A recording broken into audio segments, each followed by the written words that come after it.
एक समय होता था आजमगढ़ का नाम लोग सुनकर के डरते थे, उसके नाम से पहले ही उनको बाहर कर देते थे। होटल और धर्मशाला में रूम नहीं देते थे लोग। ये स्थिति किन लोगों ने बनाई? यहां के नौजवान कहीं उत्तर प्रदेश से बाहर जाते थे, यहां तो नौकरी नहीं मिलती थी, कोई रोजगार नहीं होता था। लेकिन यहां का नौजवान जब उत्तर प्रदेश से बाहर जाता था तो बाहर जाकर के भी उसके सामने पहचान का संकट खड़ा होता था। ये उत्तर प्रदेश बीमार नहीं था, उत्तर प्रदेश को बीमार किया गया था। यह देश 1947 के बाद भी 1960 के दशक तक उत्तर प्रदेश देश का सबसे अग्रणी प्रदेशों में से गिना जाता था। जिन्होंने उत्तर प्रदेश को अपने परिवार के लूट का एक अड्डा बना दिया था, जिन लोगों के कारण पहचान के भीषण संकट के दौर से उत्तर प्रदेश को गुजरना पड़ा था, वे उस बीमारी के कारण थे और उस बीमारी को समझने की आवश्यकता है।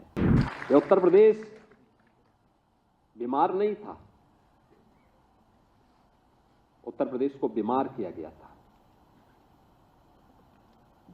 यह देश 1947 के बाद भी 1960 के दशक तक उत्तर प्रदेश देश का सबसे अग्रणी प्रदेशों में से गिना जाता था। देश के अंदर उत्तर प्रदेश का योगदान 14% से अधिक माना जाता था। लेकिन 1960 के बाद से लगातार गिरावट जो आई,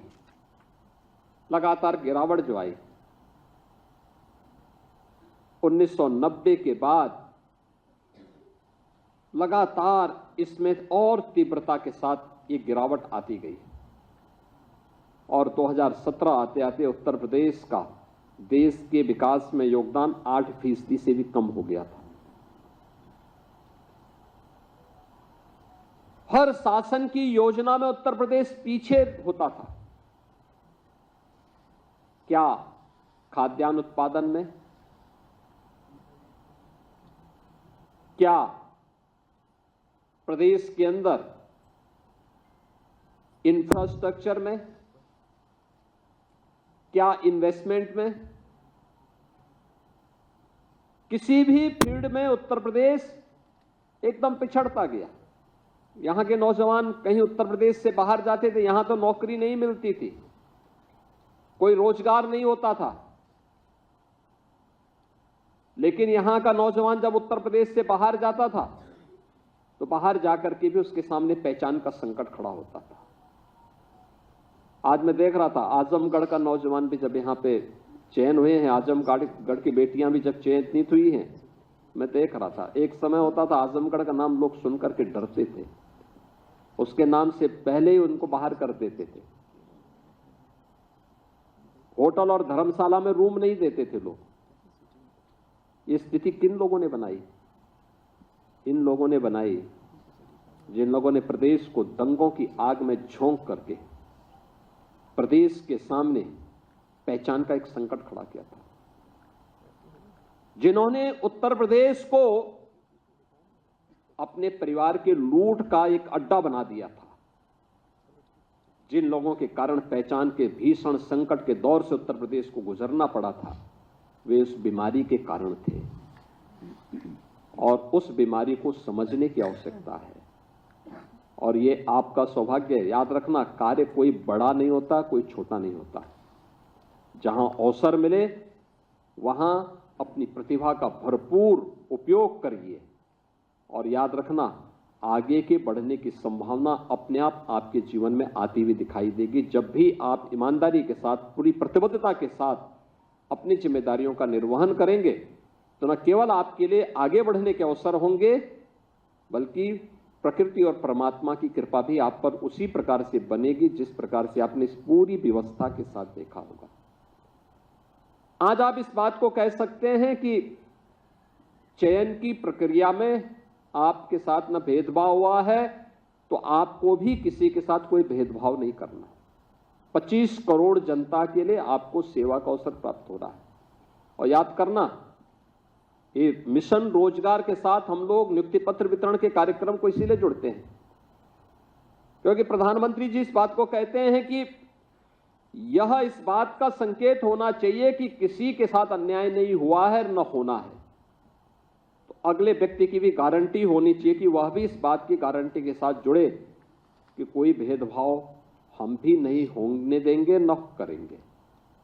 अगर यह जिम्मेदारी होगी तो हम न केवल अपनी सेवा के प्रति बल्कि अपने राष्ट्रीय कर्तव्यों का भी ईमानदारी पूर्वक निर्वहन कर रहे हैं। कोई अनुमान करता था उत्तर प्रदेश में बेटियों का चयन इतनी बड़ी मात्रा में एक साथ होगा, एक साथ वे चयनित होकर के शासन के व्यवस्था का हिस्सा बनेंगे। और आज ये केवल महिला और बाल विकास विभाग में नहीं, अब तो यह जीवन के प्रत्येक क्षेत्र में हो रहा है। उत्तर प्रदेश पुलिस में अभी 2 महीने पहले हम लोगों ने 60,244 पुलिस भर्ती की प्रक्रिया को संपन्न किया। इस 60,244 में 12,045 केवल बेटियां भर्ती हुई हैं। 12,045, एक ही भर्ती में 12,045 बेटियां भर्ती हुई। याद करिए, 1947 से 2017 तक उत्तर प्रदेश पुलिस बल में केवल 10,000 महिला पुलिस कार्मिक थी।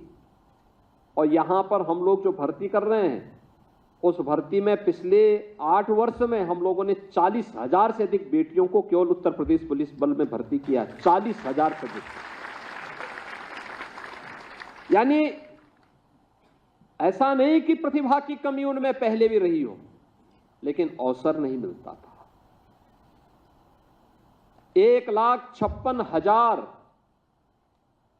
शिक्षकों की भर्ती अकेले बेसिक शिक्षा परिषद में हुई और 1,56,000 शिक्षकों की भर्ती में ज्यादातर बेटियां भर्ती हुई हैं, जो अपना योगदान आज प्रदेश के अंदर दे रही हैं, बेसिक शिक्षा के उन्नयन के लिए कर रही हैं। सरकार ने भी इन 8 वर्षों में प्रयास किया है। आंगनवाड़ी केंद्रों के लिए, बेसिक शिक्षा परिषद के लिए। अभी आपने देखा होगा, विपक्ष के पास कोई मुद्दा होता नहीं, हर एक उसको मुद्दा बनाने का प्रयास करते हैं। एक नकारात्मक दृष्टिकोण है।